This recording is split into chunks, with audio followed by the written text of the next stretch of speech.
Hi, everybody. Welcome back to Bible in a Year. My name is Natalie, and today we're on day 113.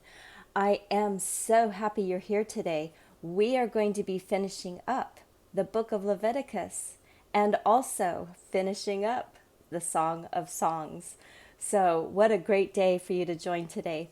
I hope you are doing fantastic and everything is going well for you today. We're going to be reading out of Leviticus chapter 27, Song of Songs chapters 7 and 8, Romans chapter 12, but only verses 9 through 21 today. And then we'll close out the day with Psalm 76, but only verses 1 through 3. 1 through 3. Really? Can't we just read the whole thing at that point? Anyways, here we go. Let's start with Leviticus chapter 27. Let's wrap up this book. Here we go. Yahweh spoke to Moses, saying, "Speak to the children of Israel and say to them, when a man consecrates a person to Yahweh in a vow, according to your valuation of a male from 20 years old to 60 years old shall be 50 shekels of silver, according to the shekel of the sanctuary. If she is a female, then your valuation shall be 30 shekels. If the person is from 5 years old to 20 years old, then your valuation shall be for a male 20 shekels, and for a female 10 shekels. If the person is from a month old to 5 years old, then your valuation shall be for a male 5 shekels of silver, and for a female your valuation shall be 3 shekels of silver. If the person is from 60 years old and upward, if he is a male, then your valuation shall be 15 shekels, and for a female 10 shekels. But if he is poorer than your valuation, then he shall be set before the priest, and the priest shall assign a value to him. The priest shall assign a value according to his ability to pay. If it is an animal of which men offer an offering to Yahweh, all that any man gives of such to Yahweh becomes holy. He shall not alter it, nor exchange it, a good for a bad, or a bad for a good. If he shall at all exchange animal for animal, then both it and that for which it is exchanged shall be holy. If it is any unclean animal, of which they do not offer as an offering to Yahweh, then he shall set the animal before the priest, and the priest shall evaluate it, whether it is good or bad. As the priest evaluates it, so it shall be. But if he will indeed redeem it, then he shall add the 5th part of it to its valuation. When a man dedicates his house to be holy to Yahweh, then the priest shall evaluate it, whether it is good or bad. As the priest evaluates it, so it shall stand. If he who dedicates it will redeem his house, then he shall add the 5th part of the money of your valuation to it, and it shall be his. If a man dedicates to Yahweh part of the field of his possession, then your valuation shall be according to the seed for it. The sowing of a homer of barley shall be valued at 50 shekels of silver. If he dedicates his field from the year of Jubilee, according to your valuation, it shall stand. But if he dedicates his field after the Jubilee, then the priest shall reckon to him the money according to the years that remain to the year of Jubilee, and an abatement shall be made from your valuation.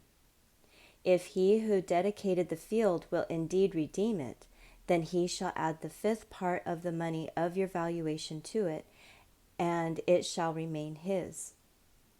If he will not redeem the field, or if he has sold the field to another man, it shall not be redeemed any more, but the field, when it goes out of the Jubilee, shall be holy to Yahweh, as a devoted field.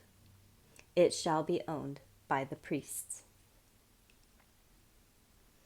If he dedicates a field to Yahweh which he has bought, which is not of the field of his possession, then the priest shall reckon to him the worth of your valuation up to the year of Jubilee, and he shall give your valuation on that day as a holy thing to Yahweh. In the year of Jubilee, the field shall return to him from whom it was bought, even to him to whom the possession of the land belongs. All your valuations shall be according to the shekel of the sanctuary, 20 gerahs to the shekel. However, the firstborn among animals which belongs to Yahweh as a firstborn, no man may dedicate, whether an ox or a sheep, it is Yahweh's. If it is an unclean animal, then he shall buy it back according to your valuation, and shall add to it the 5th part of it. Or, if it isn't redeemed, then it shall be sold according to your valuation. Notwithstanding, no devoted thing that a man devotes to Yahweh of all that he has, whether of man or animal, or of the field of his possession, shall be sold or redeemed. Everything that is permanently devoted is most holy to Yahweh. No one devoted to destruction, who shall be devoted from among men, shall be ransomed. He shall surely be put to death.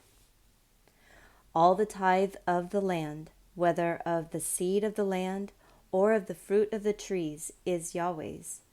It is holy to Yahweh. If a man redeems anything of his tithe, he shall add a 5th part to it.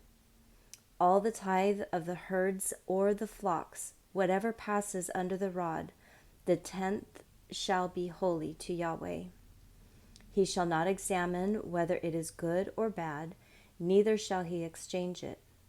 If he exchanges it at all, then both it and that for which it is exchanged shall be holy. It shall not be redeemed.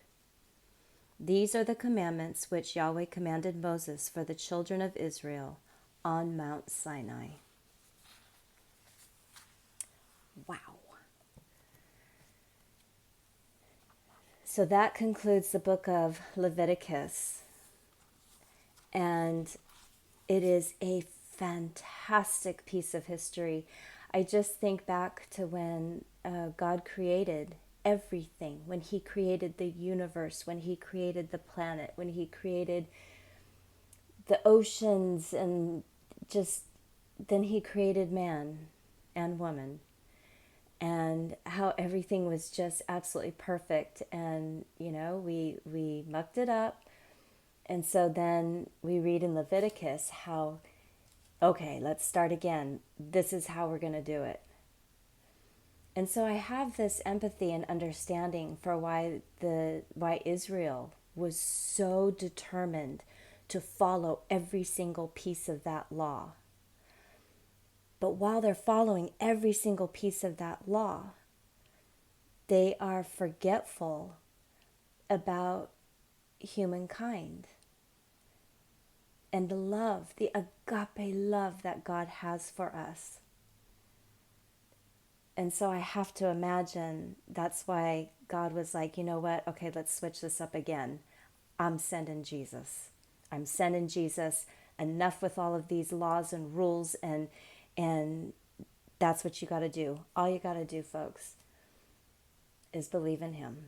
Just believe in Jesus. Tether your heart to him, and everything will fall into place. The laws will fall into place if we are grounded and focused on him. So that concludes Leviticus. Let's move into Song of Songs. This is very exciting. 2 books in one day on this long journey. Here we go. The lover continues to speak. Chapter 7. How beautiful are your feet in sandals, prince's daughter. Your rounded thighs are like jewels, the work of the hands of a skillful workman. Your body is like a round goblet. No mixed wine is wanting. Your waist is like a heap of wheat, set about with lilies.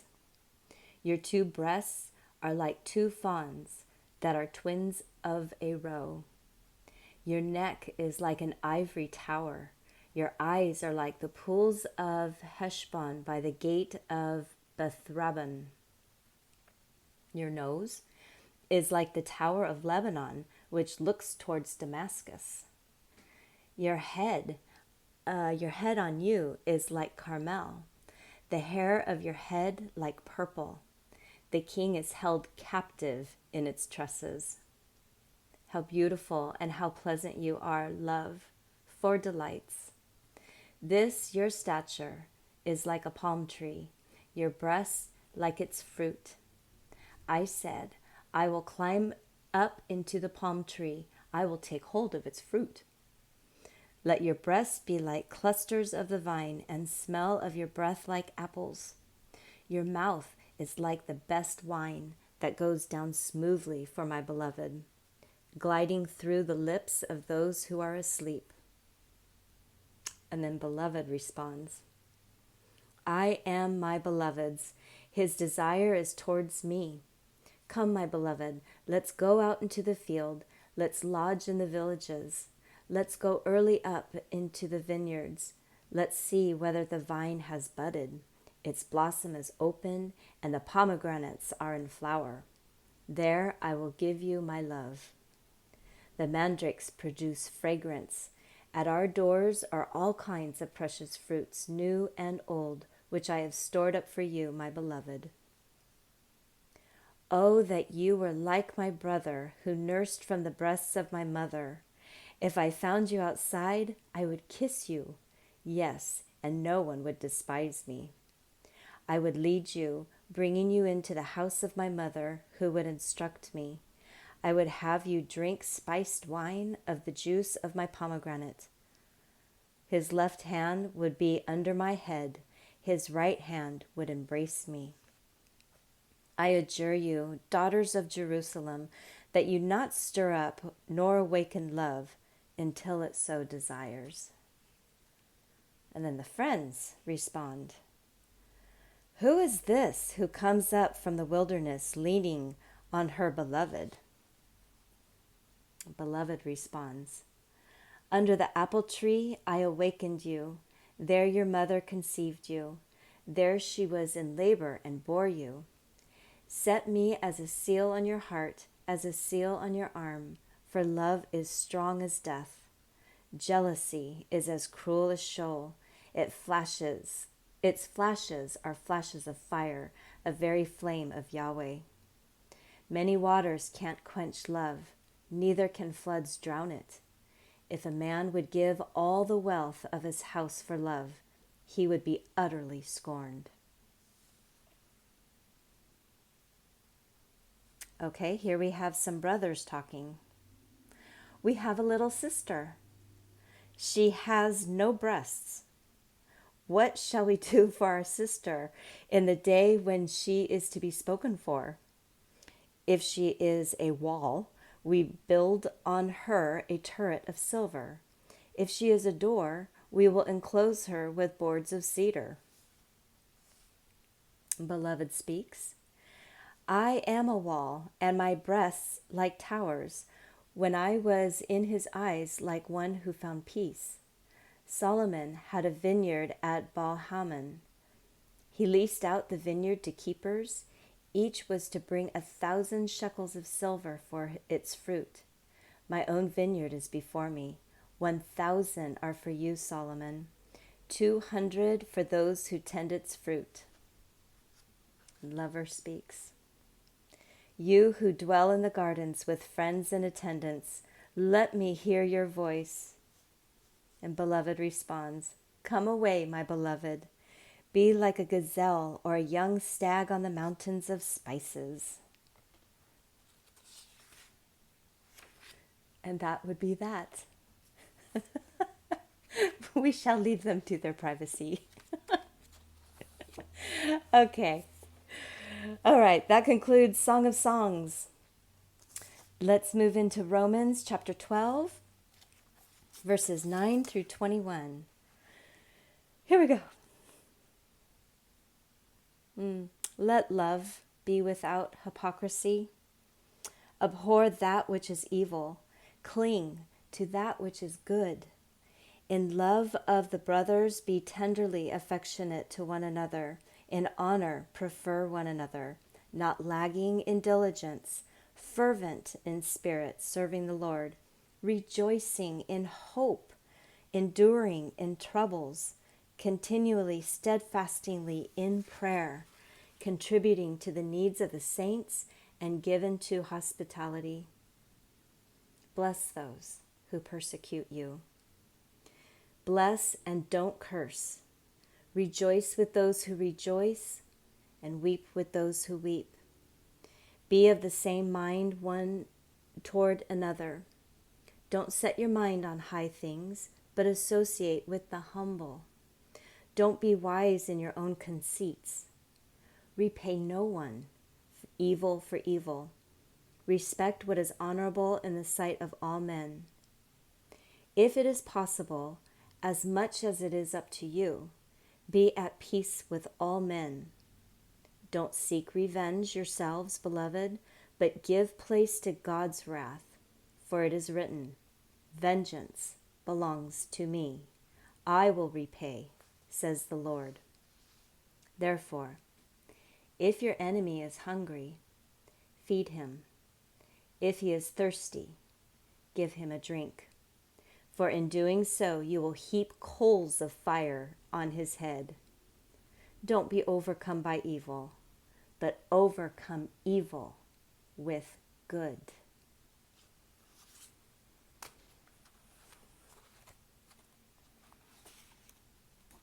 I don't think I have to say anything about that. Just think about those words. What a beautiful world we would live in. Psalm 76, only 1 through 3.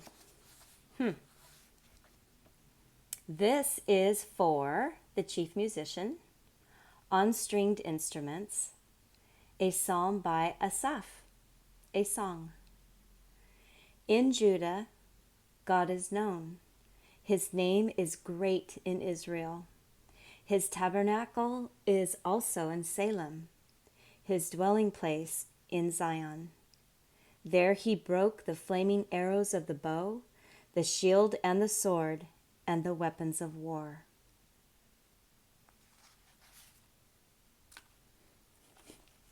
And we will finish that tomorrow. Thank you so much for joining me today. What a great day this was. I hope you all have the most fantastic day today. Please remember the words that we read, especially in the chapter in Romans. Don't repay evil for evil. Repay evil with good. And what is good? Good is love. What is love? Love is patient. Love is kind. Love doesn't hold grudges. And we'll read more about that sometime this year. So anyways, please come on back for tomorrow, which will be day 114. Are you curious? I am. We're going to be starting the book of Numbers. So all those who love architecture, here we go. Lots of measurements. We're going to be starting the book of Numbers. And then, we're going to be starting the book of Isaiah. Wow. Tomorrow's going to be a great day. Don't miss it. I will see you then. Bye.